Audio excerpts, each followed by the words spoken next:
दाक्षिणात्य पद्धतीच्या संगीत सुरांचा बाज मनाला भावत होता।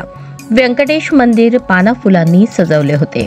ऊस, केळी, नारळाच्या कया, आंब्याचे तोरण बांधल्यामुळे मंदिरात प्रसन्नता होती। विद्युत रोषणाईमुळे मंदिर व अंगण प्रकाशाने भारले होते। मंगलदायी वातावरणात धार्मिक विधी सुरू होते। खास दक्षिण भारतातून विधीसाठी अर्थक आले आहेत। सायंकाळी 6:30 वाजता स्वस्ती वाचन पुण्याहवाचन विधीला सुरुवात झाली। वास्तुपूजा, अंकुरोपण झाल्यानंतर जयघोष सुरू झाला। व्यंकटरमणा गोविंदा गो जयघोष मनाला आत्मिक आनंद देऊन जात होता। आजपासून 6 दिवसांच्या महोत्सवास सुरुवात झाली आहे। तिरुपती येथे बालाजी मंदिरात ज्याप्रमाणे ब्रह्मोत्सव साजरा होतो त्याच धर्तीवर हा सोहळा दरवर्षी सोलापुरात साजरा होतो।